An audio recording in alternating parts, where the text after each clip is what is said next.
go? Yeah. Okay. Well, hello everyone, and welcome to latest episode of Keep It Wausome. I'm your host, BC Kowalski. In the studio today, I have Harold Melo. Is it Melo? Yep. Is that pronounced? Mm-hmm, correct. And Matthew Reif of Substyle. It's Reif, sorry. Reif. So, yeah. Oh, I got yours right and I got yours wrong. It looks like Reif, though. It looks like Reif. Yes. Reif. Yep. Reif. They're here ahead of their EP, their brand new EP that comes that's already out on it came out Spotify. December 14th. 14th we figured out, yeah. Well, before we get into that, I want to talk about what's coming up at our host, Whitewater Music Hall, where we record every episode live. Tonight, if you're listening live on YouTube, you can come down to see Amelia Ford on tap. She's here at 7 p.m. here at Whitewater Music Hall. Next Friday, we got Rory Mattel, and she'll be here at 7 p.m. That's next Friday, February 1st, again at Whitewater Music Hall. And then coming up, and the reason my guests are here today is we have the Substyle EP release party with David Paul. Okay, it's cut off. Who's David Paul? Martin. It's a friend. He is a great musician. He's from Appleton. David Paul Marr, did you say? Martin. David Paul Martin, okay. And I guess to start off with, tell us a little bit this is a good way to segue. Tell us a little bit about the release party and what we can expect, and we'll kind of back up from there. Well, so we wanted, this is our hometown, so we wanted to have kind of friends and family and like some people that have been following since the beginning, since we started. And so we're gonna be playing all of our originals, and some covers that have like complement our original set list. And then we're bringing David Paul Martin from Appleton, that is a multi-instrumentalist that plays original music and has been playing. He has like an album, and he's about to drop another album this year. Nice. He's really good. So he's really, really good. And what formats is the EP going to be available? And I know it's on Spotify because I've been listening to the heck out of it. Yeah, it's going to be, we have a couple physical copies. I have a few left too. I have some left. So when we released it, we wanted to make it a limited run, and we did a lot of pre-orders. So we sold like 90% of it, and we only have a few copies. Wow. But we'll make sure to have a couple copies for the show. How many did you produce for the first run? For the AP? Yeah. We just wanted to make 100. We were like, this is my... It sounded good when you said 90%, but I knew it was like... I know. Dang it. Well, we took orders, and we were going to see how many it was going to be. And then we were going to... The whole big picture was we were going to release the album later this year. So it's like, well, we'll release the EP, make that limited, and then the full album will have like CDs, and then we'll have vinyl, just because it will have more content and stuff like that. And as an introduction to our music, we just didn't want to make many physical copies, especially now most people listen through Spotify or YouTube or just all the streaming services. So that was the idea. And we thought, well, the honest truth, we didn't think we were gonna like sell 100. We were like, everybody's gonna listen online, so there's no worry. Because it's more to have. Yeah, but then people just pre-ordered it, and we only have like a few left. I want to make sure that we have. I saw 4 even sitting if I on my burn them piano in my at home. room. Yeah, maybe I'll burn them in my room. You can always make more. Yeah. So. Well, let's back up a little bit and talk about the band and how it formed. Can you kind of tell us how that all came together? Sure. Do you want me? Okay. Yeah, you're sorry. I haven't. So, well, it started when I met Harold, really, and I went to a guitar store. I had been there a few times. I think I'd already purchased a guitar. It was Paul Samanda's guitar store in Rib Mountain, and it's not open anymore. Anyway. Yeah, I remember that one. I can't remember what it was. Mountain Fretworks. Mountain Fretworks. Yeah. Paul's an awesome guy. He had a lot of cool guitars. It was a cool store to have in Wausome. You'd go in and just play and mess around with guitars and check them out. But I go in there and there is a young man playing the guitar. And he was actually playing a song I really liked and knew, and I'd never seen anyone play it. I think I'd messed around and maybe tried to play it when I knew it was difficult. It was John Mayer, Stop This Train. So I sit and listen a little bit, and he's just playing exactly like the album. So I was like, well, I give him some compliments and kind of hang around a little bit. And we talk, and eventually, I say, hey, can I get your number? You want to play sometime? I told him I play guitar and some keyboard, and I'll let Harold maybe tell a bit more. But that's kind of how we met, and obviously we got together a little bit after that, and it started as a duo, because Harold, once we started meeting, met and started playing together, Harold was very, he was advocating, let's play. And I used to play out quite a bit when I was younger, hadn't in a while, so it was good to have someone pushing to do that. And then the duo grew maybe to like Eric Juvenen might have been the next guy in. Yeah. Okay. So we met, and at the time, you were opening, or it was already open, maybe a few months before. Holly-Ann Music. You guys opened Holly-Ann, and he invited me to the studio to come play, and I think the song that for a long time I was a big fan of this song called "What You Wouldn't Do for Love." Oh yeah. And he told me that he could play that, and then that, I think, most of our music is like very 70s and stuff, or inspired by that. Yeah. And due to that, like that song. So we were playing a couple of times, and then at the time I was living with Eric Juvenen from Feed the Dog. Yeah, I know Eric. Yeah. Everybody knows. Yeah, I know. Yeah. Eric knows everybody. Yeah. And I asked him, hey, let's play, and my roommate is really good at drums, so he could play with us, and maybe we could let's figure out. Well, a and show. I knew who Eric was. I was like, Yeah. let's play. So Eric was part of Substyle maybe for the first 3 months, and then he was busy with Feed the Dog and stuff like that. So we played maybe like 4 shows. The first was an open mic at Intermission. I remember playing "What You Want to Do for Love" and a few other things. Yeah. And I think that open mic, it was like, oh, we got something. We need to do something. But again, we didn't know what we wanted to do. The first idea was, I'm a big fan of Steely Dan. Oh yeah. And Steely Dan, when they started, was like a studio kind of a studio band.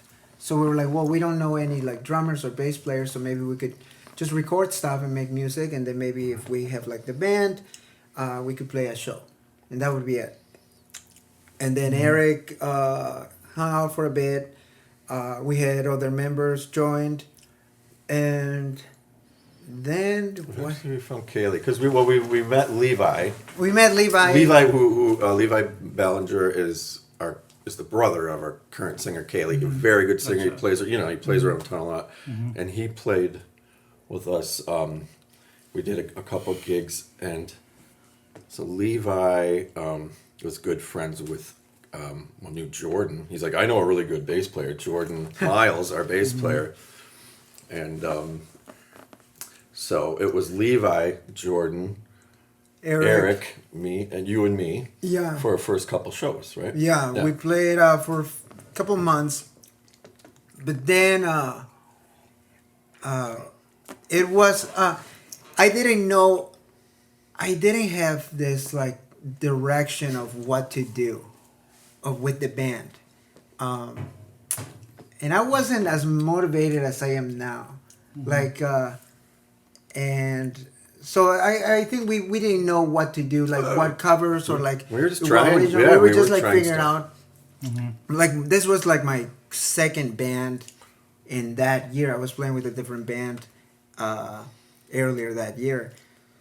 So I was like, you know what? Let's just bring it back to basics. Yeah. And then we just brought it to Matt and I for a couple of shows. That's right. Like I'm remembering. I forgot about a lot of this stuff. Yeah.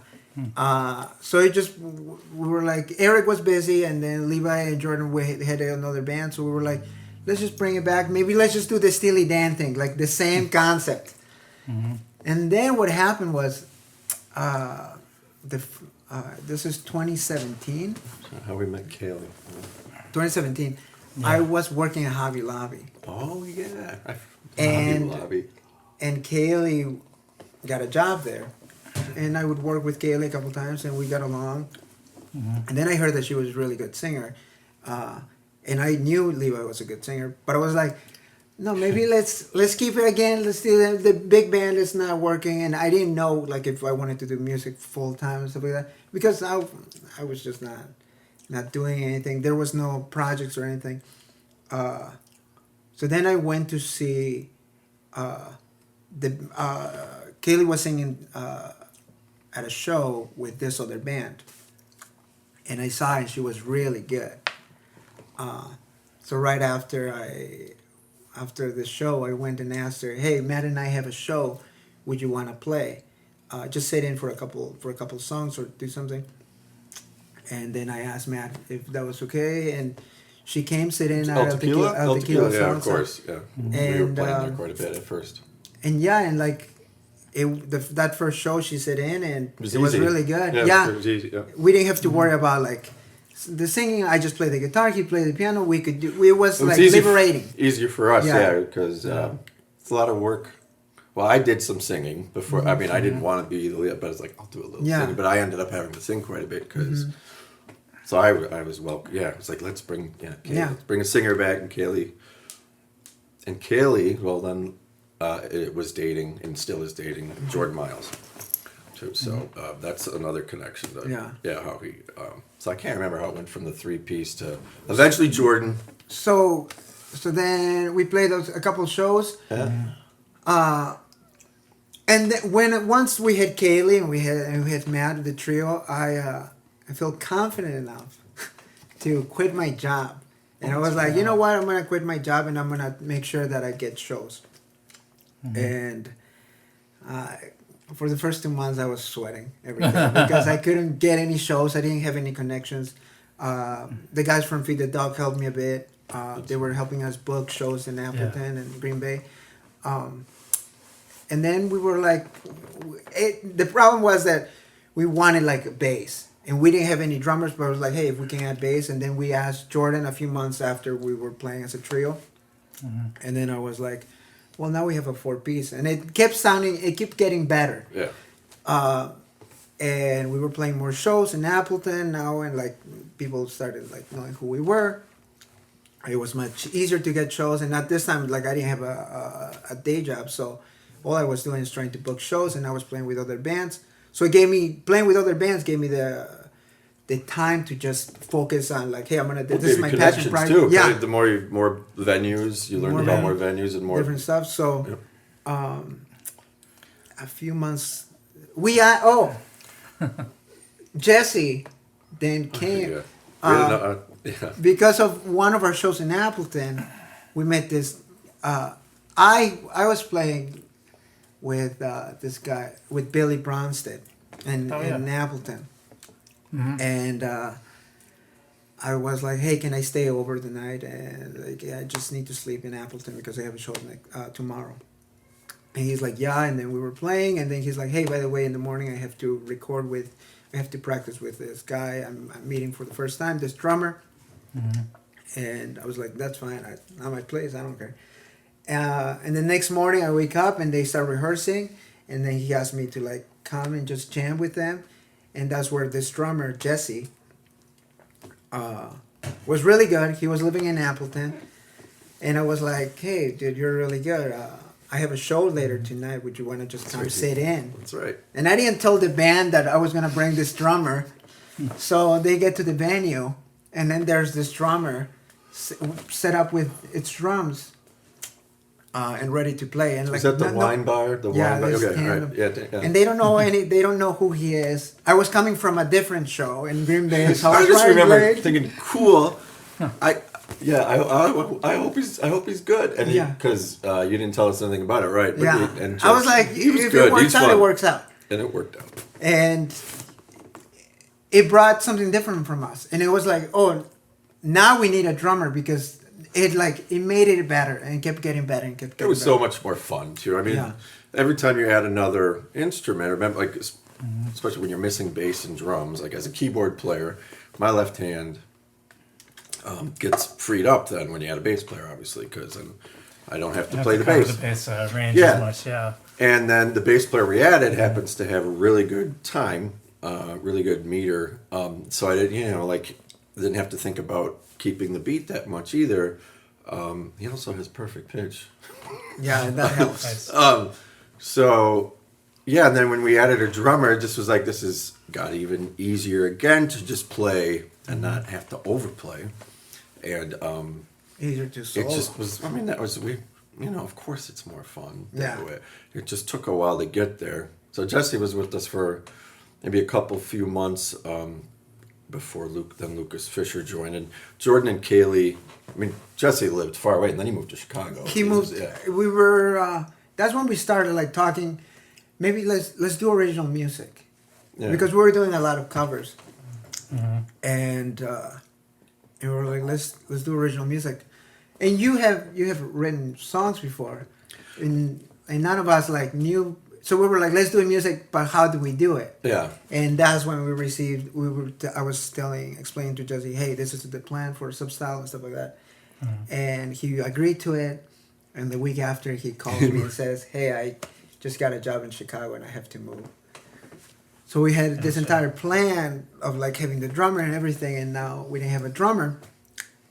And then Lucas Fisher is really good friends with Kaylee. Went to, they went to school together, and they, it was just a natural. Once Kaylee heard that, I mean, she's like, and Jordan's good friends with Lucas too, and I think Lucas was, he's kind of a star drummer, or like in terms of being a high school, he was the drummer for their, their big Pops concert and stuff like that, and I mean, I didn't know that much about it, but so we said, sure. Bring him in, and we met him and played with him, and I mean that's the thing, obviously I'm quite a bit older than the rest of the members in the band, it's like each time we'd bring, like, whether it was Kaylee or Jordan and then Lucas, just pretty astonished at the level of musicianship for that age. It's What ages are we talking about? yeah. Let's run down the ages here. Well, I'm 26. Okay, I'm 48. Big difference. Just turned 48. Yeah. Kaylee's 20? 20. So Lucas is 20. You're the same age, yeah. Yeah, Lucas is 20 and Jordan is 23. 22, yeah, I think. Or is he 23? I think. He's 22 or 23. Sorry, Yeah. Jordan, we're not positive. I know you're 2 years older than them, but I'm not sure if you're 22. Well, that would be 20. I think know, he's but- 23. He just turned 23. Yeah, depends on when his birthday is. Anyway, Yeah. yeah, so 2 of them aren't even legal to drink. So it's kind of funny going and playing bars. I get asked if I'm their dad quite a bit. Not Harold. And I'm the adopted one. Yeah.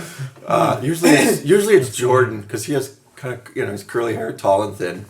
So I guess that's the beauty of music, right? You can all come together. It doesn't really matter where your backgrounds or ages. You can all kind of share this universal language that music is.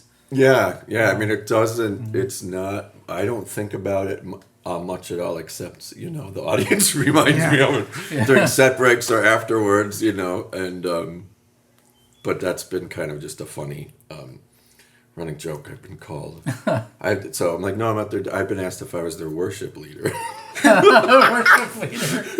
Yeah, we get canceled. Canceled. No lights. And Clap. wow, it's really bad. Clapper. You gotta get it. Okay. Uncanceled. That was exciting. This is one of my shticks on the podcast is the lights go out, so we get canceled a few times a podcast. It's the new bit. That's good.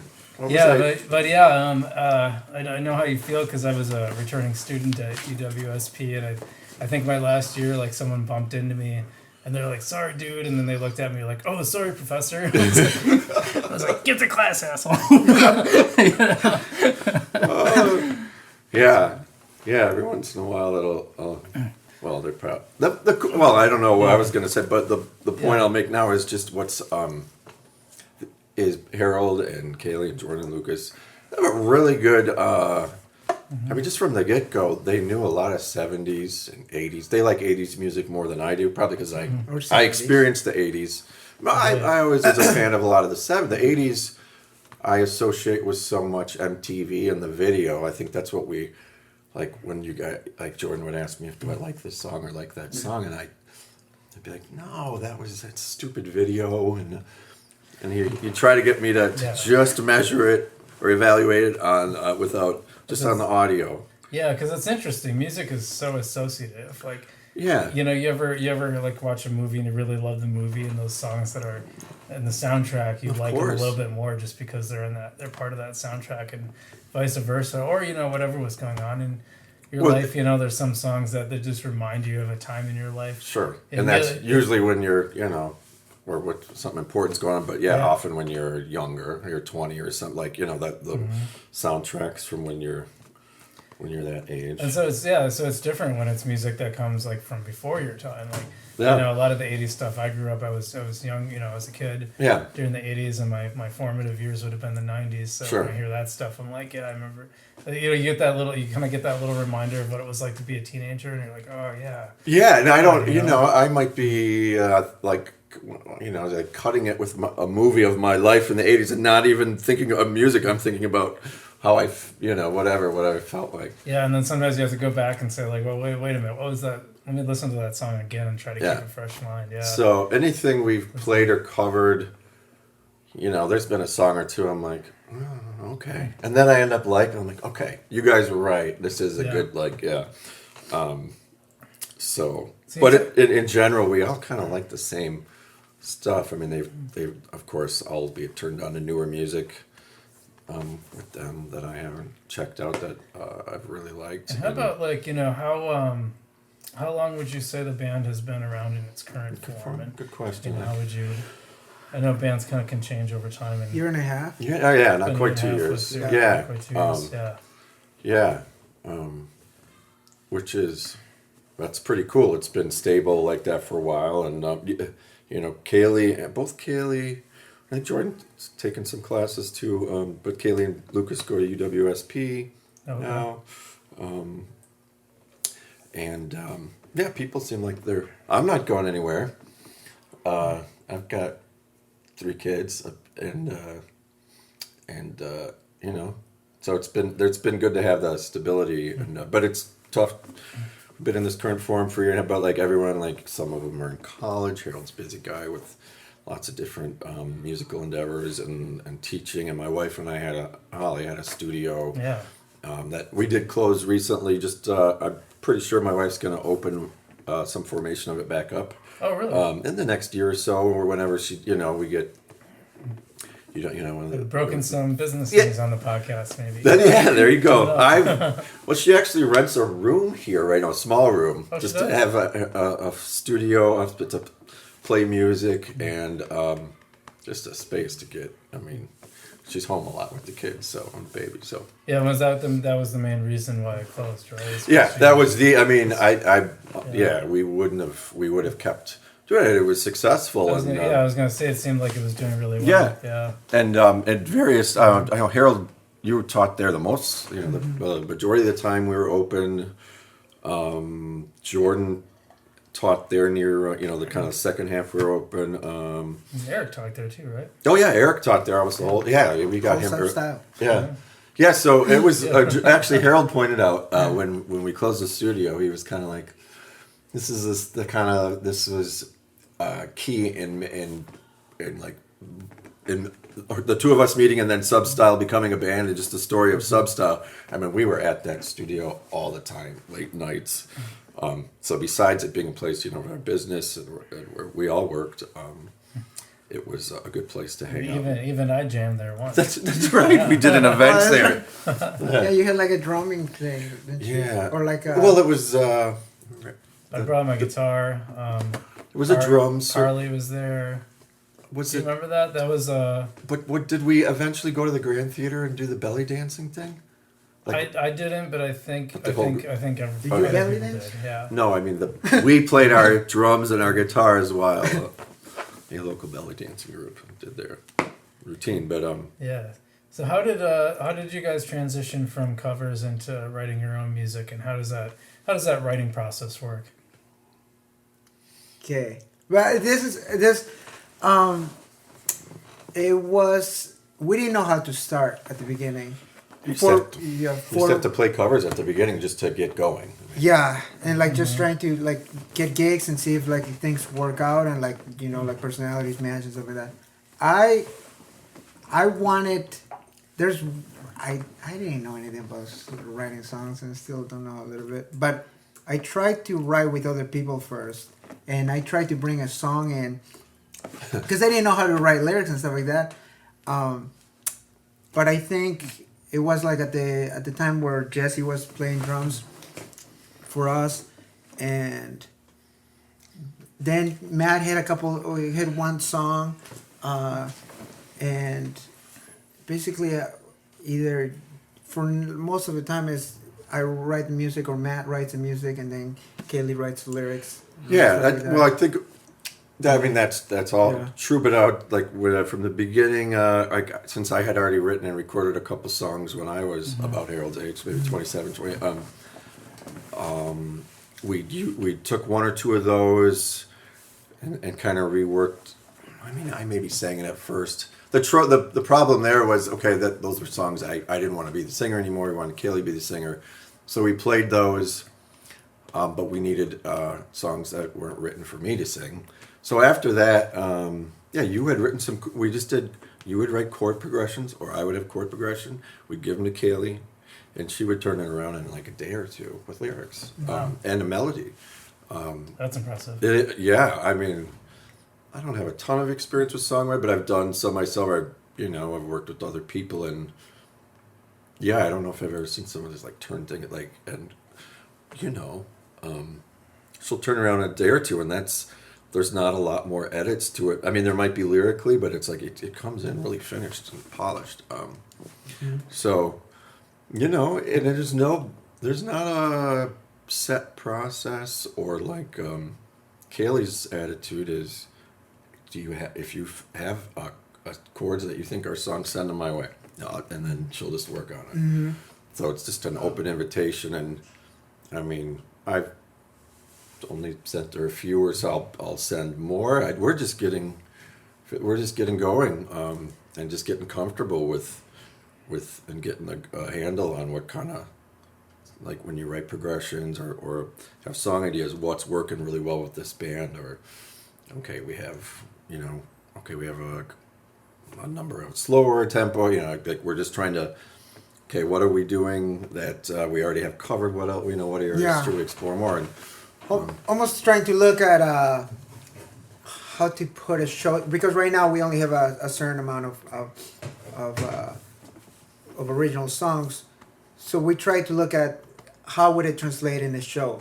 Like we don't want to have 5 slow songs, and and we want to have a variety and stuff, or like what could be a good opener and stuff like that. So we kind of have like try to get that vibe, and then either whoever in the band, and there are some songs where like Coyote from the EP, that was, I had this just constant, it was almost like this guitar exercise for like the intro, and then Lucas and Jordan and I were just looping that around and that around, and then we didn't know what about the B-side, and then Lucas came up with like the B-side. So even Lucas like is not just a great drummer, but he by also B-side, you mean another section of the song? That.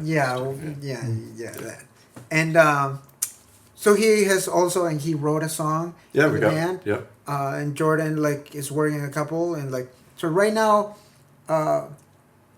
after writing a couple of songs, everyone is gaining confidence, and then just not only writing the chorus, but also like trying to do the whole song and kind of doing a more detailed arrangement now. Where things like breaks in the song, and we have concepts. And I think it's good in the long run, just because I hope we don't run into the thing where all of our songs sound the same, and because everyone, I mean, there's stuff that I like more folk music, and those guys may like something different. So if I come up with a song, then I have like this concept of like I want to this to sound, then it's never they're right. We're always going to have variety. I think when you look at I mean, obviously not only Harold, we all like different kinds of music, but also Harold, you're from Peru and didn't move here till you were how old? 12, 14. 14. Okay, so when I'm 48, and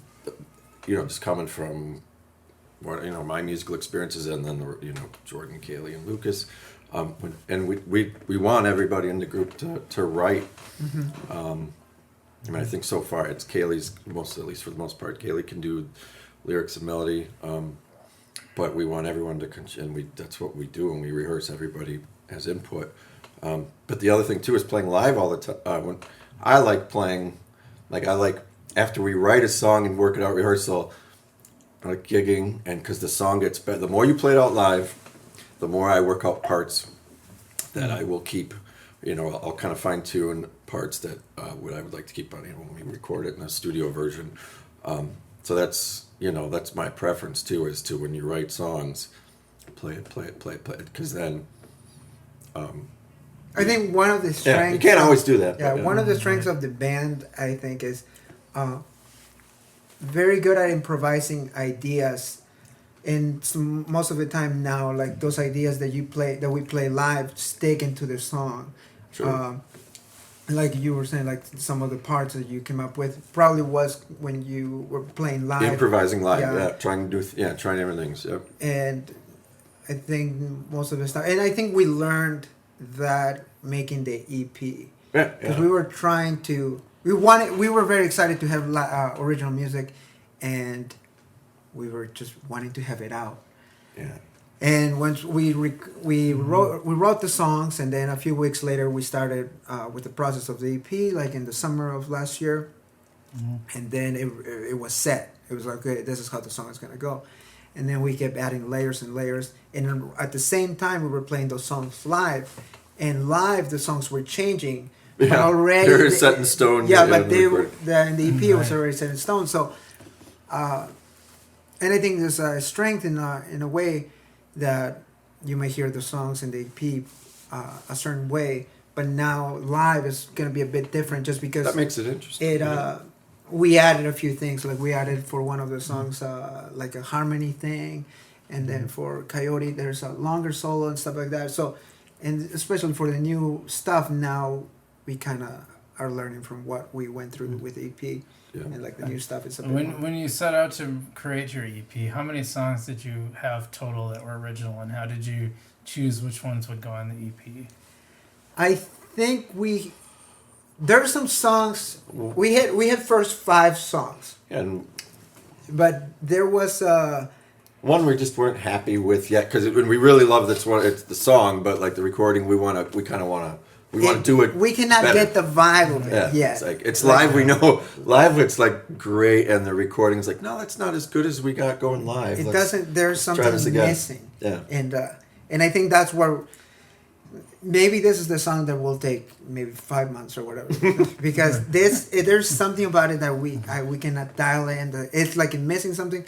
But originally there was going to be 5 songs. There was this song, and the same thing is with the song "Staying In."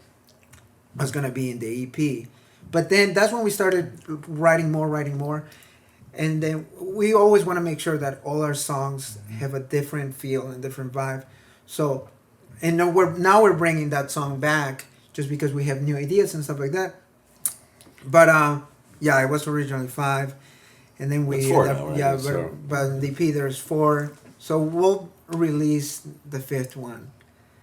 Yeah, Harold Sky has a strategic marketing plan that he will not reveal, maybe, but there's a little suspense. I don't even know. Not to the public, for sure. I don't even know. I know.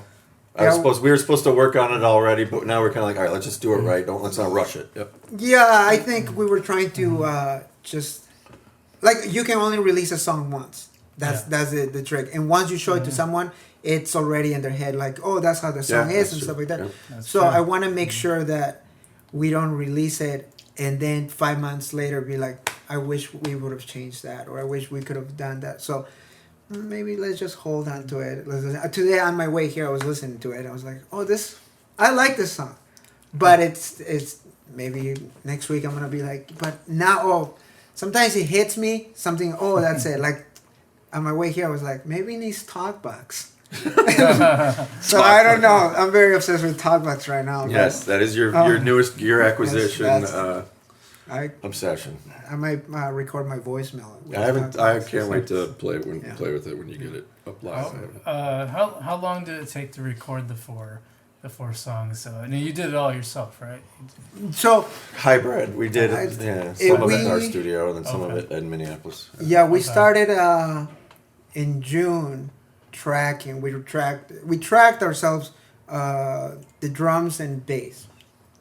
Yeah, I give you. Yeah. I give. Yeah. I mean, because doing the rig drums ourselves with. I mean, we had enough mics, but these weren't. Yeah, there's some picture. I took some pictures Yeah. just to like So on the keep it. sheet, but I give Harold the whole band, but Harold was the driving force behind the technical and production and figuring out just how to do it. And we got pretty good drum sounds, good. And we recorded. I did all my keyboard parts. I was the only one who never made it to Minneapolis. Yeah. I mean, we had having a child in November was part of it. Well, when we were done, well before that, but just Yeah. we're leading up to that. Anyway, when you play keyboard, Yeah. it's not that big a deal to do my parts. You did Kaylee's parts in the professional studio, and who else? Yeah. Other parts. Well, I was very confident that I was like, I'm gonna do it all. I can do it all. And I was like, we don't need the money and blah blah blah. And then we wanted to be really good, and I think we got the drums and everything. And then I was in a previous band, like at the beginning when I started playing, and they recorded their album in Minneapolis with this guy named Kevin, and he's really good. Kevin really, Israel. Yeah, Kevin Israel, from River Rock Studios. What's the name of the studio? River Rock, Okay. I think. River Rock Studios. All right. Yeah, I can give you the address too. Right. And I called him and I was like, "Hey man, if you could like just mix and master, I'll track it all." And then for maybe 2 months, I still kept thinking. I was like, I'm gonna track it all. And maybe for 1 week, Kaylee and I we built like this shell kind of a thing where she would record vocals and stuff like that. And with duct tape, and it was like, They I'm built gonna a do booth it. in our studio, Yeah. and it was a sad looking booth. Yeah, it broken was- microphone stands holding up. It looked like, yeah, it was not good. And then I could not get the sound. And most likely it was because the equipment. Yeah, I mean, It's just, some we nice have like, mics, but nothing that competes with a studio, and, Yeah. and just the Yeah. outboard gear. When especially when it comes to vocals, I think you're talking about $4,000 microphones, and that doesn't even bring into account the compressors or preamps that's going through it, and and the experience that the engineer has. So, but I mean, I was really happy with what Yeah. we got, what you were able to engineer up to Yeah, the and point where then- Kevin Israel and took it. yeah, we had a couple of things, and then I didn't know anything about like recording, so I just I was like, let's try with we have an instrumental in the EP. I was like, let's try with that one first and see how it works, and let's see if we like working with Kevin too. And he did like a really good job with that one, and then we were like, well, let's. So even the bass on that was done by us, like Yeah. Kevin. Okay. And and then I went and so I was still gonna record the vocals, and everything was gonna be fine. And I went to record my guitar part just to meet him and everything. And on my way back, I called Kaylee and I was like, you know what? Maybe just let's have the experience of everybody going to the studio. Canceled again. We'll let The other way Brian. of- I think it there you Now we're go. back on. Uh, Uncancelled. Yeah, and I told her, hey, just maybe track it at the studio, then you have experience and blah blah blah, and with better mics and everything. So she recorded that, and then that was around like August, September. And then we had it for a couple of months where we were just sending back and forth mixes and just trying to figure it out, and he did a really good job. Yeah. But so did you. Yeah. I mean, so we have been. You're both- right. Well, No, I'm just kidding. Harold did Yeah. a lot of the initial, a lot of the the engineering and the tracking. Mm-hmm. So this whole process, this is several months. How Yeah, long? from Yeah. June until like basically the last week. I was so stressed out the last like the week before releasing it, because like maybe 3 weeks before we released it, I announced it and say, hey, it's gonna come out December 14th. Yeah. And I didn't upload it until like 6 days before, and I was like, this is not gonna come out on time. And I was calling the guys from the CDs and driving there, cancel a couple of lessons because I was like, this needs to get done. There was misunderstanding a couple like of the lining things, and that was I'm glad now. Like last night I was coming from Appleton, I was listening to the EP just to see how it changes like your perspective after a few weeks. Yeah, I haven't listened to it for a little bit actually. Yeah, and it's nice that we spend the time, and that like it was a headache for a bit, but it's worth it. Yeah. It was worth the work, and it was worth like the trips there. I kind of wanted, since it was the first and we were just doing an EP, I kind of wanted, like, easy for me to say, but I was like, yeah, let's just try it ourselves. And I knew I didn't really have the time, that it would be mostly Harold or not a lot of me figure, like, you know, at least, I mean, I don't ever want to mic a drum set in my life. Looks like a nightmare. Well, I worked, when I was younger, I interned in studios and, you know, helped mic drum sets, and you know, these engineers would want to spend all night like comparing microphones on a kick drum. Let's try this one. This one's this back, and I did not have the attention span. I guess I'm more, you know, but you know, and it saved. You know, I think we all just were like, let's try to do a lot of ourselves. It saved money. I mean, but it can't wait to do like this next time we go through. You know, to do a real.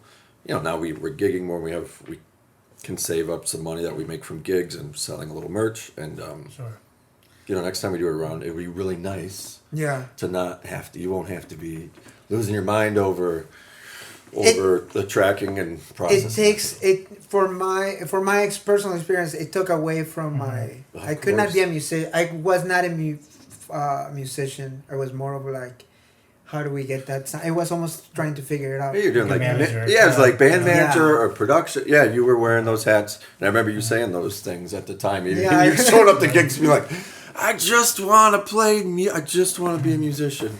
What made you guys decide to want to release an EP when you did? And, you know, for what purpose? Is it like for, you know, to help sell gigs, or is it to help because you wanted to have it, or how would you describe that? Set us on we wanted to have original music. We have you know, we have things to say musically. Or, you know, we want to write music and believe in the group of people who can make really good, interesting music that people enjoy. And the other thing was Harold's like, I'm not sure, but when you asked that question, I was thinking, because Harold said we had needed an EP.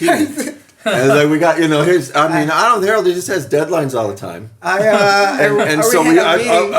You know, I just kind of, every time, you know, we get together, I was like, we got to do this and this, and just like, okay. And I don't really ask why. Why? I'm the P. Diddy of Wausome. I started looking at all the bands, and I didn't want to be a band, and this is my own opinion. Like, this doesn't have to be with a band, but I wanted to people to come for us and not for just because we play this 80s song. And I wanted to like people to come and say, we are the only. If we play originals, we're gonna be the only band that plays these songs, and the only way to hear the songs is gonna be because just by coming to our shows. I do believe in everyone in the band, and that's why like. Starting working with you, and then Kaylee and Jordan and Lucas, and everyone has something different to bring. That I was like, why waste all this much talent in just replicating something that someone has done, when it will be hard, but and it will be like, it will take a while to like get going and everything, but if we don't start now, then when are we going to do it? And let's just try. Yeah. Isn't it one of the inspiring or kind of things you definitely got was Wolfpack, and kind of that gorilla, like write music, do some covers that fit the music, right? And do video, you know, just I'm oversimplifying that, and I don't mean to like. I remember us kind of you showing me that, and I was like, if they can do it, then why can't we? Yeah, they do things like guerrilla marketing stuff. So I was like, and I always want, the more I do this, the more I want to like get better. Also realize that there's a limit in playing music, but there's an unlimited world when you're writing songs. While you're playing music, your passion might just die after a while. That's why like a lot of times like people just play music for a long time, or like but most songwriters, they're always inspired, and they just want to you create things that or like if all you do is play like cover, you burn out. You're gonna I think writing songs, there's just a constant quest for like trying to come up with the next thing and just trying to express yourself, and I felt that could be like something for Substyle. But in modern times, so I was in bands in my 20s, and the idea was everyone wanted to record music to have a CD. Right. Now it's such a different environment. Can you kind of talk about that? And you go back as long as I do, you probably can talk about that a little bit too. Yeah, well, I mean, I remember when I was, late 20s. I recorded a solo EP just to have that physical CD. It was like an accomplishment. So I remember doing that, and that was in some other bands. I lived in Madison for 12 years before I moved back here to Wausome. And then there was in some bands there where we had, we released some physical CDs. But yeah, when we were doing this, when we talked about doing this EP, we thought, well, we need a physical copy just to have, memorialize it and have it's just something people can, our family and fans or whatever, it could have a physical copy if they'd like, and like Harold said, not do a lot of them, and then get them up on all the platforms which we have, Apple Music and Spotify and all the ones I'd never heard of that you guys mentioned. Bingo and all those. I don't know. Have you heard of that? Bingo, he said? No, it's just made up. No, but the Dream Action the songs. names are just funny now. So when you in the where you were in your 20s, when I was younger, there was this, at least, it was potential reality where it was a long shot for every band and every song, but like you could record something, and then if the physical copies sell, you could make some money or something, or like at least get pay back a recording studio, make enough money to record a big budget, big time studio album. But yeah, that doesn't exist anymore, really. So, we just kind of like, we talked about pricing. $5 sounded right, and I didn't give it a whole lot of thought, except just kind of like, obviously the members if they thought we needed a physical CD, I was like, okay. If I said we need a physical CD, I don't know, I would want to check your guys' opinion because I'm older. Yeah. I think the physical copy is like the most tangible version of like that we have music, and that is all the hard work that we put in, that we can finally like feel it and touch it. But now I think this is a new way now.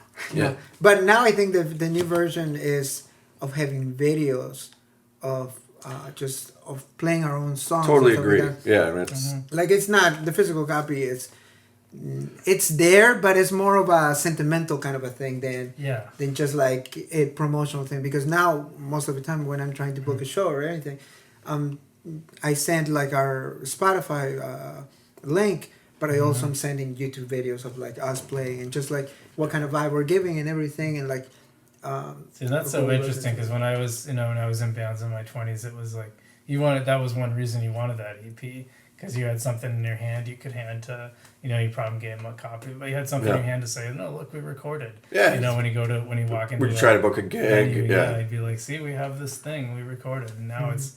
Now you have a link you can send them. That's I don't know what point years, but like at some point, people could have CDs 10 years ago, 20, like just making them in their bedroom. But yeah, when you're talking about, it's like you needed to have enough money or enough go through the process of making CD. There was like a hurdle you had to get over to do that. You had to have something to record, and you had to have the ability. I remember recording with this guy in Tomahawk, and I don't know, it was kind of he had a bunch of equipment, but it was all in his house. Sure. And I don't know how great it was. It was okay. He did all right, I guess. I recorded at Campfield too. At where? At Campfield. I don't know if he's still around. Todd Campfield. I don't know that name. I guess because he used to be located in the Fox 55 building a long time ago. Okay, so I moved away after high school, which was 1990, and then moved back when I was 40, which was 8 years ago. Okay. So, that was probably when I was not here. Yeah, it might be. I lost track of him. I don't know if he's still around or not. But then he moved out and he had his own studio for a while. That was probably the biggest studio that we recorded. Okay. Probably the highest quality. He did a lot of commercials in town and stuff. But yeah, it was having that, and of course you just burn off a bunch of copies to hand to people. But how you couldn't do that in if you wanted to do that in Appleton, you would have to drive to Appleton. Yeah. Like now, you're on the phone with people and you're sending them links to YouTube videos. YouTube didn't exist back then. Well, and the other thing was cool thing, even though like the EP, I recorded all the guys mixing it in Minneapolis, but I got to record all my parts in Wausome. That was really cool. And you could do that somewhat here, but it's a lot easier now. It's just getting a good signal. Yeah, I know. To send it to, that he can open up. There's there used to be there's a lot of things go wrong. Now it's pretty easy to get. Yeah, it would have taken forever over dial-up. Used to send it by horse. You send it by horse, yeah. Send it by horse. That's the old way. So every band hates this question, but how would you describe the style of Substyle? Good. Good, yeah. Now people are like, what genre of music do you like? I like good music. I have a hard time, man. This is my least favorite. Someone just asked me that when we were in the Yesterday. green room last night. We played at Gibson Music Hall last night. It was a fun nice. gig. Got to play all original music for 45-minute set. Opened up from a good band in Boston. Sorry about the detour there, but Yeah. Good We were promotion. just talking about that in Yeah. Appleton. Yeah. Right? well, they asked us. Yeah. No, that's good promotion. And How would you describe Well, it? I was gonna say what I said when he was Yeah. like, I'm like, a little, R&B-ish, pop, and I should have just left it at that. I even said the word jazz just to let, and we aren't jazz, No. but It has people a who little- don't play jazz think sometimes we're jazzy, Yeah. and I know jazz musicians hate that word jazzy. I can see the jazz undertones in it. Yeah, well, Lucas in obviously. sort of a Steely Dan sense. So it's interesting that you brought. Yeah, up. Harold's Steely into Dan, pretty complex music and jazz-oriented music. I could let you talk, and I studied jazz in college somewhat, and with some piano teachers. I had a couple. In fact, you could almost say, Steely Dan was sort of a fusion of jazz and rock, and you guys are almost a fusion of jazz and pop. There you go. Might be Yeah, right. jazz and pop. I Yeah, like yeah, that. I like that. So, and when you're at you give a couple genres to try to help, jazz and pop, and sometimes I might even say R&B, but it's we'll say Stevie. We cover a lot of Stevie Wonder. That helps people. Now our music doesn't sound, but there's that's kind of a good example of Stevie Wonder uses crazy chords and it gets you can find jazz in there, but I think one thing that might change was in the EP it has more old school just inspiration like letters and stuff like that. Royal Wine, and even June 20th, that song was inspired by Robin Ford. Sure. It's more traditional. Like 90s kind of this instrumental. But now the new stuff is it's more different. modern. There's more sounds, and then what we're coming up with the stuff is not anymore of this sounds like R&B, blah, blah, blah, but it's more of just less notes and more sounds, and more layers and stuff like that. Just because I think we're just these guys try to get me to play lots of crazy synth sounds. I mean, I came in playing, and I've always loved Rhodes, Hammond organ, and piano and clav, like Stevie Wonder, and I like some synth, but coming from the '80s, synth stuff I have a bad impression of a lot because it was just the keyboards weren't as good then, and I mean there's some good synth stuff from that era. Anyway, but that's our music is sounding a little different. Whatever our genre might be, It's changing. These guys are challenged. Like, hey, what's you know? We wanted just to make sure that it still has that reference of like that 70s and 80s stuff, but now with more texture. Sound palette. Yeah, I colors. know what you're going for there. Yeah. I did notice that, and that's one of the things I like about it is there's a lot of sound layering that I tend to like music that has that in it. Yeah, it keeps your attention more than a lot of stuff, especially like I've been playing. I play folk music or like other stuff with other bands, and there's the only reason I like going to other stuff, but like coming back here because then there's just a different thing that I cannot get what I get with Substyle than I get with other stuff. So it's nice to be able to have everything around. So Harold, you and I were talking before the podcast. You had a pretty interesting story about how you came here from Peru. I wonder if you'd mind expanding on that a little bit. Yeah, I rode a horse for 30 days. 30 days. Across the river with it. I moved here in 2008. My stepdad is from the area. From the side, yeah. And then they met back in Peru. They got married, and then we waited for the paperwork and everything just to come out all clear.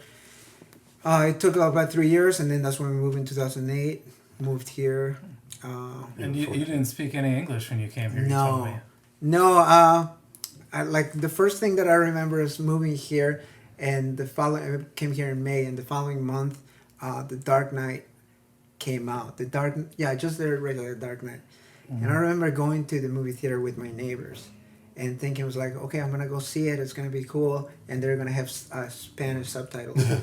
And I get there, and I didn't understand a single thing. I just remember the explosions, and then like 5 months later, I rewatched it, and I could understand everything. Crazy. Wow. And 14 years old. Yeah. So I think that's. I used to be very shy and everything, but wanting to be able to speak English, and just express myself, I think that's when I started finding like my own identity of like who I want to be and everything. Like for like 2 years later, a year and a half later, that's when I started playing drums, and then I slowly started figuring out who I was going to be. You were telling me that finding music really helped you become who you find that identity. Yeah, I didn't moving here. When there's 14, you're already in Merrill High School then at that point? I came straight into as a freshman. Yeah. That would be difficult. I mean, we were growing up with, I mean, if you come from Peru, or I'm sure lots of different, any kind of, like, just being dropped into Merrill, that would be difficult. There was my first week, I remember the teacher would tell us what the homework was, but I didn't do the homework for the first month because I couldn't understand. I couldn't figure out when he was saying homework and when he was saying the pages and when he was just talking. But I didn't know who. I moved here, and then there was no one like me, and I couldn't. There still isn't. Yeah, but I you're right. I have to go to Chicago for that. But I remember I wanted to be someone, and I wanted to be something, and I wanted to have a thing. Everyone that I would meet, they would either be into sports, like snowboarding in the winter, or football or baseball, or they would like do some kind of art and stuff like that. Dude, canceled again. I got it. I think it's every time I talk. Yeah. But and I didn't have a thing, and then my friends were in drumline, and I do have a background in music in terms of like the business, and my uncle used to own a radio station in Peru, and like he used to work in that. I didn't go to 8th grade because we were waiting for the papers to come out, and we didn't know if I needed to go to school in Peru, and it was not going to be worth it in the United States.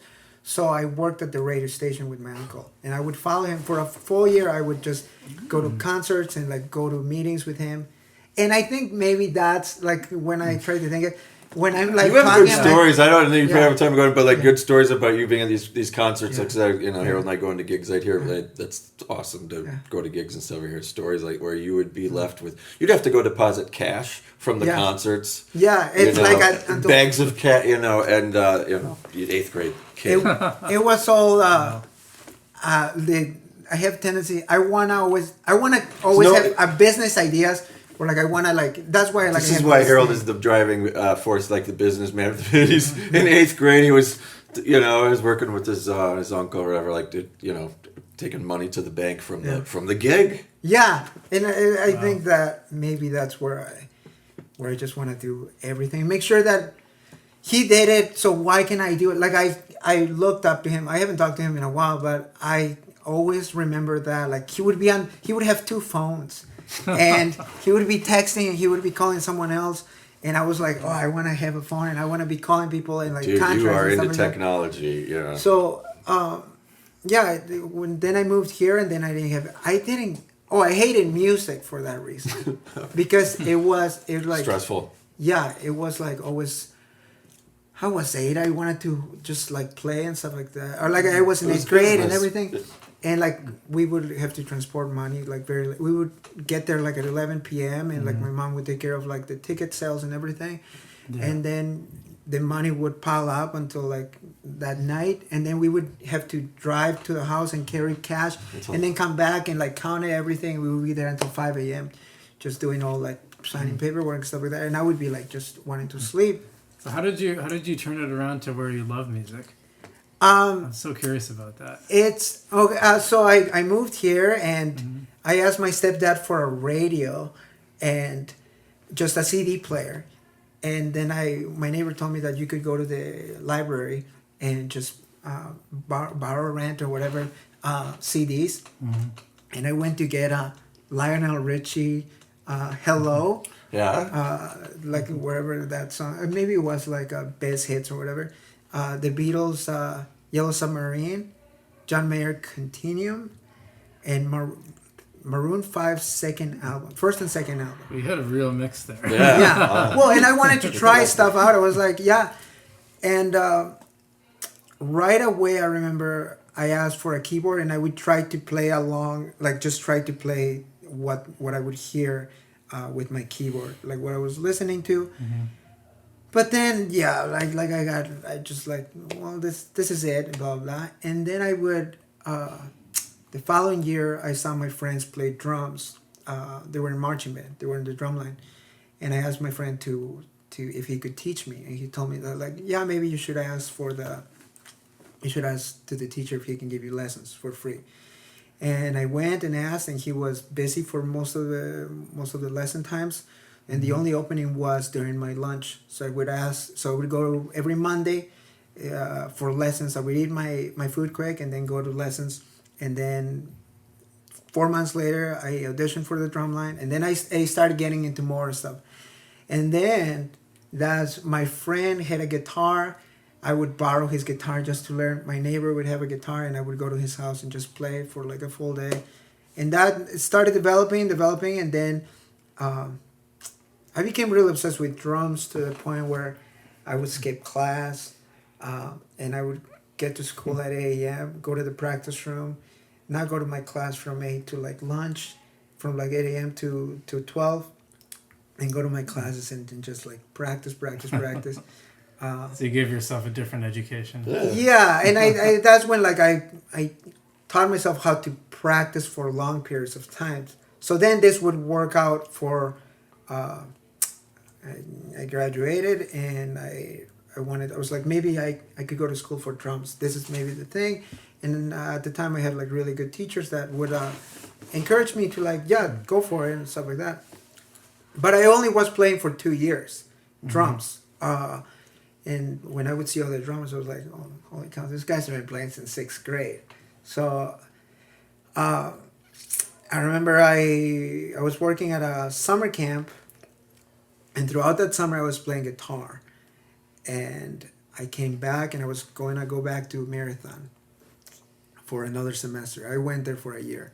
And my second semester, I remember I was about to start, and I called a friend and I told him, hey, I think I'm gonna be gone for maybe the first 2 years. I'm not gonna hang out with anyone.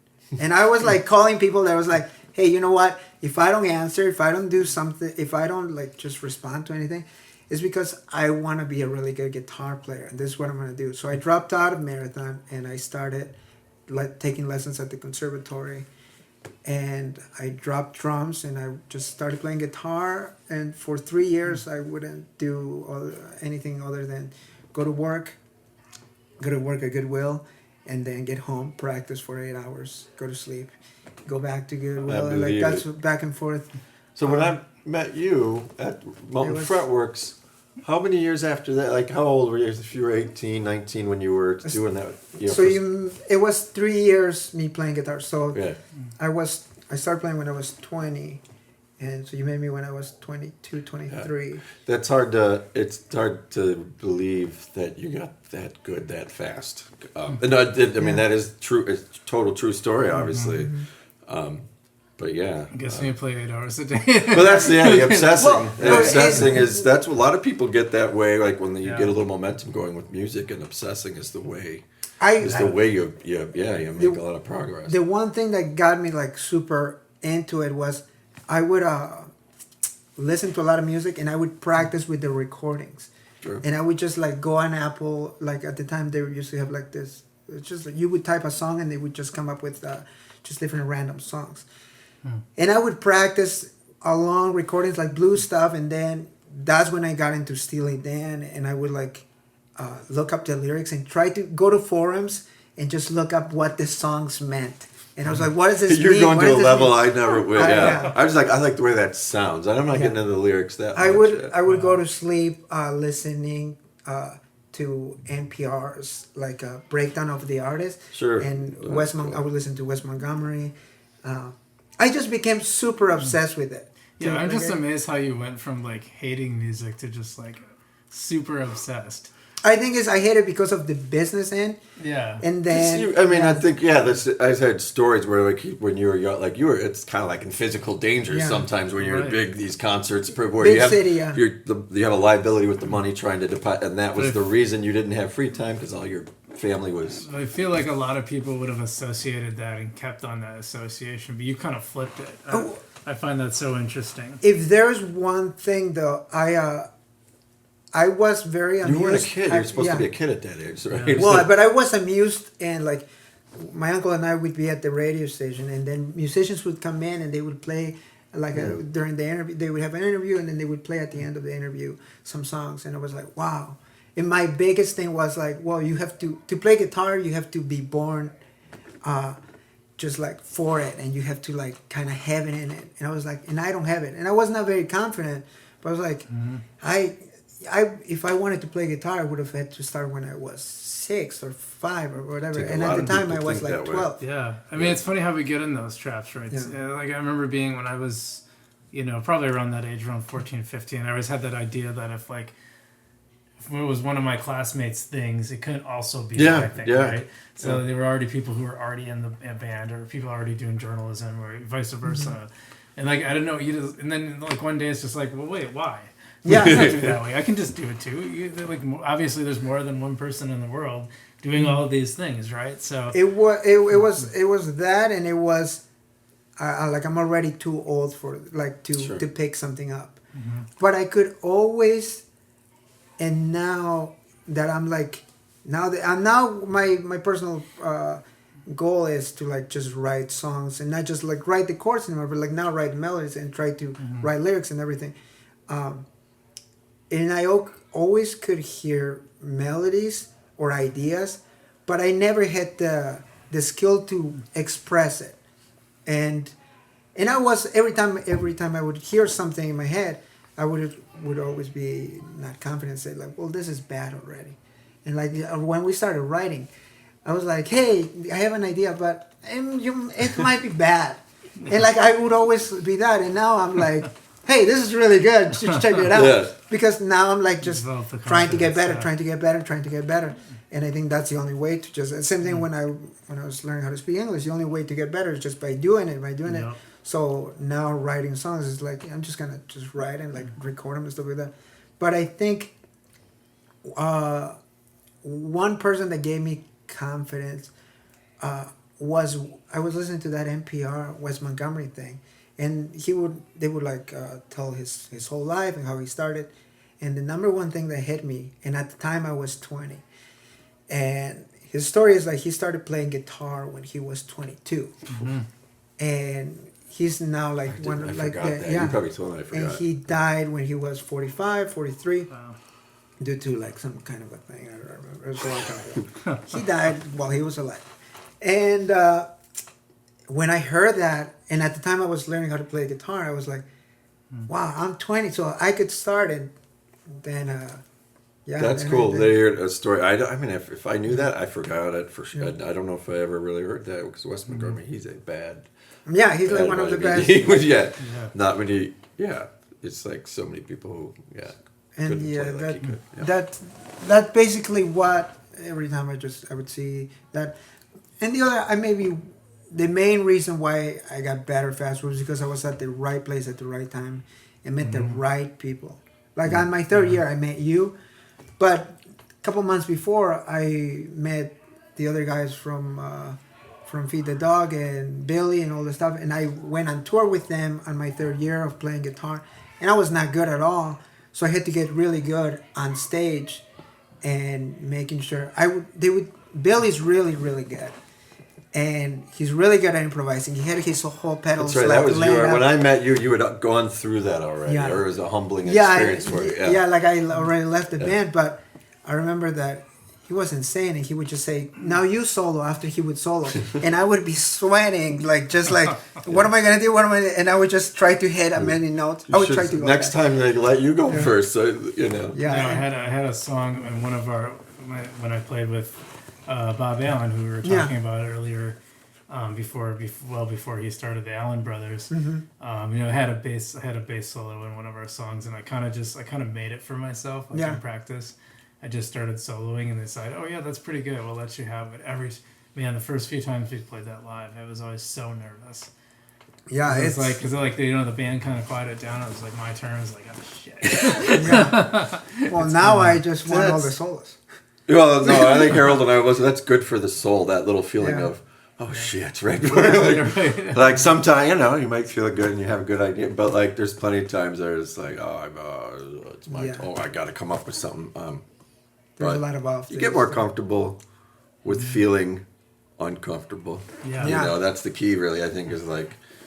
I think that's the key to life. I got there's so many situations where it's like I can handle that in music. It's a little scary. It's the key to all. But in life, I can be, in music, it's like we're used to like kind of being uncomfortable. Taking chances, all that. But there's a metaphor for life. For sure. Yeah, this podcast, I'm not a natural speaker, so this is me steering into my weaknesses and. I said I could do a podcast. I think I'm good at interviewing. I love that you're doing that.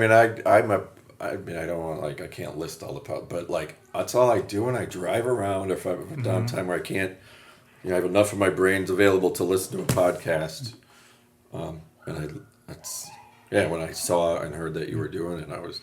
And speaking with local musicians, it's psyched. And then a couple weeks later, after I saw you doing it, you reached out to me. That was cool. Wow, that was perfect timing then. Yeah. I saw you guys had the thing coming up, and I listened to the EP, and I was like, "This is great." I'm like, I gotta talk to these guys. Yeah, and I really like. I like the long form. I don't like the really edited podcast. Like I like the one where it's just. Let's just sit down and have a long conversation and get into things and so that was the whole premise behind it. I thought like no one is really doing that in Wausome. Radio interviews are always like really short. There's a couple podcasts, but they're more topical, I think. And I didn't want that. I want to just I want to sit down and like get in. That's all I think. I've listened this long form. I listen to. I think you do a lot of comedians who have their own podcasts who aren't necessarily. Their podcasts aren't about being funny and stuff. They're interviewing just people they're interested in that, and they end up, they're free form or long form as you call them, whatever. Yeah, I flat out say that I really modeled this after Joe Rogan's podcast. I didn't know. That's the one that's like and everyone loves it. But I think you like it because you have that time to just really sit down and get inside someone's head. And Yeah, and it depends. Like with his, it depends on the guest. Like, It does, if yeah. you might not love this one, well, maybe you'll love that one. I got the guest. Yeah. Yeah, and one of the things where it hit me where like I thought I really need to start a podcast is I would have these interviews, and sometimes it was something like really short, but I ended up talking to the person for like an hour and a half, and I think, well, that's a podcast right there. Yeah. I just did a podcast. Like all you'd have to do is actually put it in a studio. So I was like, I got to do this. Yeah, I think people are so tired of short sound bites or the short news and commercials and all that stuff. So it's just a breath of fresh air to be able to the longer form. Yeah, you can actually get into stuff. Well, it was funny that Bill Maher said something like, "Yeah, people's attention spans are either 10 seconds or an hour and a half." yeah, because they listen. Yeah, the average listen, on YouTube it's an interesting number because there's so many people doing this really, or they listen this really short time, or the other majority listen to a very long time. But I think people always wanted something like this, and it just didn't exist. That's my theory. But it can't be like, it can't. The reason podcasts work, I think, is because you can listen to them for an hour and a half straight, or you can listen to 10 minutes here. Like I mean, I'll pick back up on one that I started earlier. Yeah, a typical Joe Rogan one. I mean, probably it's like 4 or 5. Yeah, listens, they can be super long. Yeah, it's just in my car. Plug it in, play, or go for a walk or whatever it is I'm doing. Driving home from gigs. Those keep me from falling asleep, or just it makes the drive better. Yeah, and speaking of, and I only say this because you and I are close to the same age, and I've had some people try to kind of get me back into the band thing, and I'm like, and then I look at like what times these shows start, and I go, F that. I'm like I don't want to get home at like 2 a.m. I wonder, is that a problem for you? I mean, it's so. I take the kids to I have a 5-year-old, a 7-year-old, and then we just had a baby recently. But every weekday morning, I'm getting up at 6 or so, and then taking the kids to school at 8. And a lot of times the gigs aren't, I'll be waking up on a Saturday or a Sunday, but sometimes, like last night I got home at 12:30 or so and didn't get to sleep till 1. So took the kids got up early, took the kids to school, and had naps. But I've, like a lot of musicians, I'm more of a night owl, I've always liked being up at night. That's when I'll be write or practice or play. So I've just kind of found a way to like now that the kids are, like I can't, your sleep pattern is, I'm set to a different schedule. I just try to get naps in, and it hurts, and I just fight through it on the gig. We don't, it's like there's not too many mornings where I'm. I think I already told you I don't drink, so no hangovers. That's good. That definitely helps. I mean, if you're out playing late and you put alcohol on top of that, that would make it super hard. But it's hard, but I like it too much to stop. Yeah. I mean, that's awesome. what I like. Yeah. And not for you. I get texts from Harold at weird times. Weird times, like, if I'm getting a text from you at 5 a.m, I know you haven't been asleep yet. Yeah, I work. I like to work like around 1, 2, 3, 4, 5, 6 a.m. And then I'm trying to get better because I got sick and I was a bit short last month. Because there was a lot of stuff to do, and but like last month our schedule was pretty hectic. Like you were busy with the baby, but then we also had shows, and we had like the EP thing. Then I had shows with other bands, and then I had to go record with another band at the studio. And that week I didn't sleep, but like today I went to bed at 5 a.m. and because I was writing songs with someone else, and like after our gig last night. Oh, Harold's talking. Lights off. But to me this is what I want. Also, it was nice that I was able to quit my day job because now I don't have to worry about like. I try to schedule most of my meetings or like lessons, stuff like that, like after 12, making sure that like if I have something nice, but. Yeah, I mean, but yeah, at this age, it's painful, but it's once you're doing, if you're doing during the gig and everything, it's fun. How many gigs are you playing thereabouts? Like, Well, like right now we're not that busy, but we're both playing in different projects sometimes. Yeah. So I don't know. Like for me, I have like 3 or 4 a month. You might have more. I'm booked until May right now. Like with Substyle and with other bands, like just. But on the Substyle weekend. has what? 3. 3 gigs a month. This month we just wanted to take like a little space and time. So the summer, it felt like this past summer, this fall, it felt like we were gigging almost 2 times a week. So really? almost 8 gigs a month. Mm-hmm. So it kind of varies. It goes, those summer, fall, spring, you're busier. So that's 7 to 8 gigs a month sometimes. But sure. The one thing that is help. Like when we were doing cover and stuff like that, we didn't have to worry about it. We just could like gig as many as we could. But now there's a limited amount of time of like gigging and then also trying to write music together, be in the same place.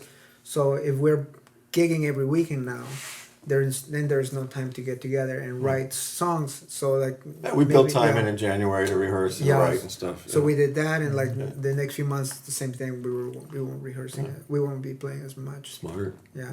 Smart, Harold. So planning. Master plan. Yeah. So what are your guys' hopes for the EP release party? I think to just. Well, you go first. Well, I was just really like when I heard from Harold. I'm just really happy we're doing it here. I mean, I know the Ballards a little bit. Kelly got to know a little bit because her daughters, or actually has a son too that took at Ollie N Music, and I taught Fiona and Rowan, a couple of her daughters, and so it was really cool to kind of get to know her. And then we'd heard about this place that she was opening. And then, so we'd heard about it before it would open, and we'd talk about music and her from being Austin. And I like John Hyatt. She likes John Hyatt. And Holly's a big fan. Like, we just had like artists, similar age, similar styles we like. And it just was cool to have someone who moved from outside of Wausome, really cool culture, then open this place. And then we're doing our gig, our EP release here. What am I hoping to get? I'm just hoping that it's kind of... here's where we're at with Substyle. We're proud of it, and we hope our friends, and people who haven't seen us yet, we hope they come check us out. Whether it's to check us out or check this venue out, I just think it's kind of just the kicking the door open party where we'll hopefully doing this a lot more too. I'm very excited like to play like the stuff in the EP, but also like the new stuff that there's just something different, and so be able to like all the work that we've been putting for, especially last year was the year that we have worked on the most on writing songs and like putting stuff together, but recently we've been adding new songs and new ideas, so just being able to share that, like the update and stuff like that. And then later in the summer we'll have like a couple big shows that we won't be able to announce, just so in case something. See, he's already going to. But, he's already. But hopefully, we want to see how like things receive. So then, when those big shows come up, then we kind of have a better idea of like, well, that big show is gonna have most just full original music, maybe like 2 covers and stuff like that. I'm just excited. Like I haven't been able to come here and check out music much because I've been having a baby kind of. Makes it busy, but really excited, and just excited to play the room to see what it feels like. We'll be ready. We'll nice. What do you like to say? We'll melt their faces off or something. Harold, he pumps us up before the show. I'll be bringing my talk box for the first time. Whatever things that boost your confidence. Are you pumped yet? Are you getting pumped yet? Yes, Harold. I even quit that. I don't know. Oh, you don't do that anymore? No, I used to tell you. I used to always text them before the show. Are you ready? Or like, you good? Are you pumped enough? Yeah. But then I was like, I think he's. No, I do it just to mess with you. But no, I'm excited for all this stuff. Good. Being able to do the new stuff too. February 8th, 7 p.m. February 7th. February 7th, 7 p.m. You said 8th? I think it's 8th, isn't it? No, it's the 7th.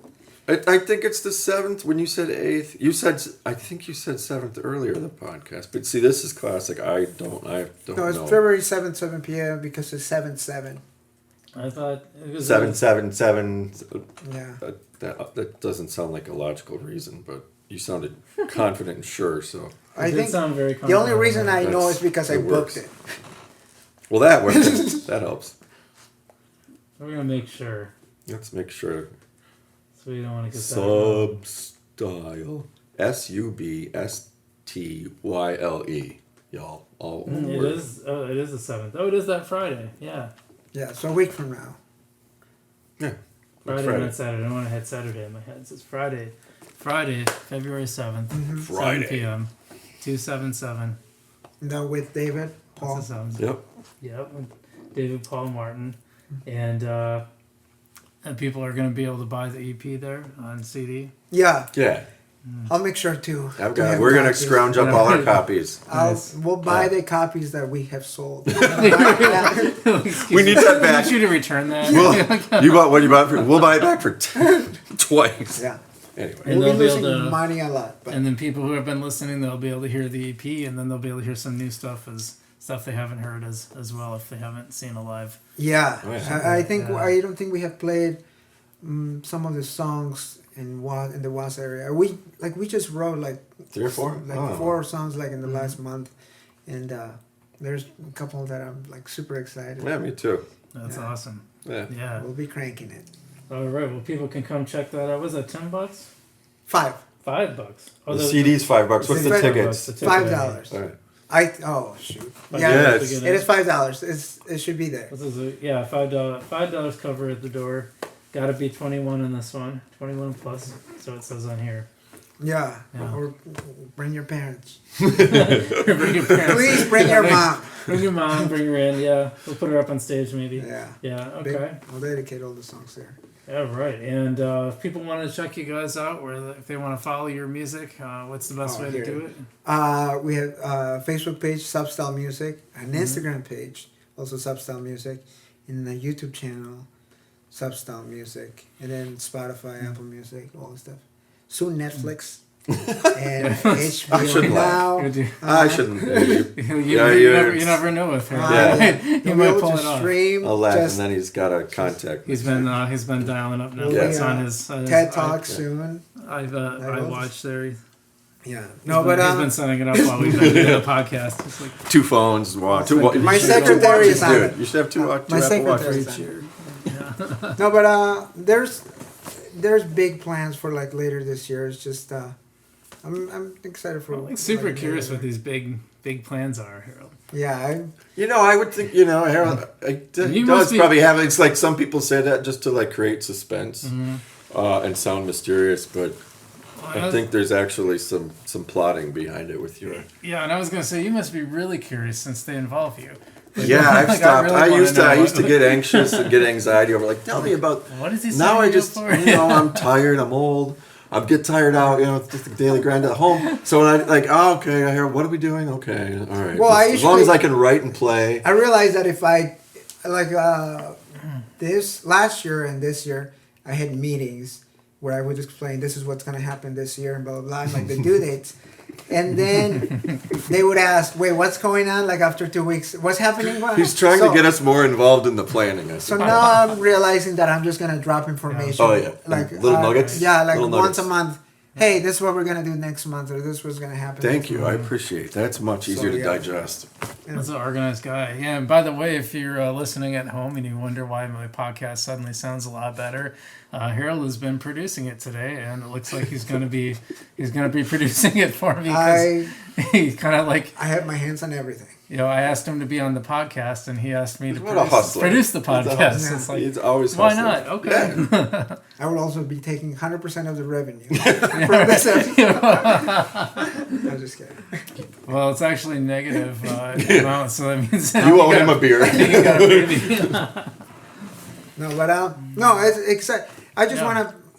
I have this thing of like just wanting to do everything and be able to get just. I just want to do it all. So that's my only problem. You have some serious passion and motivation. Yeah, I would say. That's a good thing. That's a good thing. Yeah, for sure. Yeah, I'll put that. I try to get a little bit to rub off on me.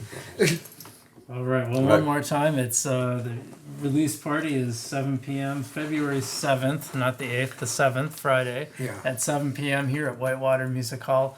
I'm BC Kowalski signing out here with my good friends Harold and Matt. And check me out, BC Kowalski, on Facebook, Twitter, and Instagram. There's a little underscore between BC and Kowalski. So wrapping up, I think the one thing I do with every episode, and by the way, the video never worked. I don't know why that didn't work. So that's we're audio only today, and I'll just. Is that recording though? It didn't go. It didn't go, man. Yeah, I'm super bummed. Okay. That's all right. I can figure it out. That's it's fine with me, but Harold's brain is twitching right now. But anyway, I always have my guests end it with saying "Keep it Wausome." So keep it Wausome, guys. Do we do it together or one at a time? If you can time it up, that'd be awesome. Yeah. Keep it Wausome, guys. All right, bye everyone. But I didn't say guys.